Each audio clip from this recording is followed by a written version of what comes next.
కాలోగానే వచ్చాం ఫ్రెండ్స్. కాలో చెప్తున్నా కాలో లేదు.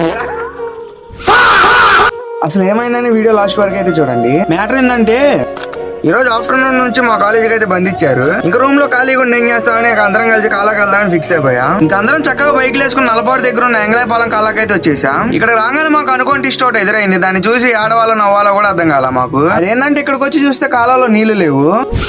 ఇంకా అక్కడ నుంచి వెంటనే చేపరోల దగ్గర ఉన్న ఈ కాలువకి అయితే వచ్చేసా. ఈ చిన్న కాలువని మీరు రీల్స్ లో చాలా సార్లు చూసే ఉంటారు. అలానే ఈ కాలువకి ఎంతమంది వచ్చారో కింద కామెంట్ అయితే చేయండి. ఇంకా మన వాళ్ళు వచ్చి రాగానే అసలు 5 నిమిషాలు కూడా గ్యాప్ లేకుండా బట్టలు మార్చుకొని దూకేశారు లోపలికి. మళ్ళీ వీళ్ళల్లో ఒక్కరికి కూడా ఈత రాదు, గబా గబా దూకేశారు. ఎందుకంటే ఆ కాలం లోతు లేదు కాబట్టి. అదే కొంచెం లోతుంటే వీళ్ళ పరిస్థితి ఏందంటారు. ఇంకా కాలంలో బాగా ఎంజాయ్ చేసి రూమ్ కి అయితే రిటర్న్ అయిపోయాం. ఇంకా వెళ్ళేదారులు ఈ పొట్టోడు అయితే ఎదురయ్యాడు. వాడు కూడా ఇందాల మాతో పాటు అయితే వేసాడు. ఇంకా వాడిని ఎక్కించుకొని సరదా మాటలు చెప్పుకుంటూ రూమ్ కి అయితే స్టార్ట్ అయిపోయాం. ఇంకా వెళ్ళేదారులో వేడిగా ఒక కాఫీ తాగి రూమ్ కి వచ్చేసాం. ఇంకా వీడియో నచ్చుంటే వెళ్తా లైక్ అండ్ సబ్స్క్రైబ్ అయితే చేసుకోండి.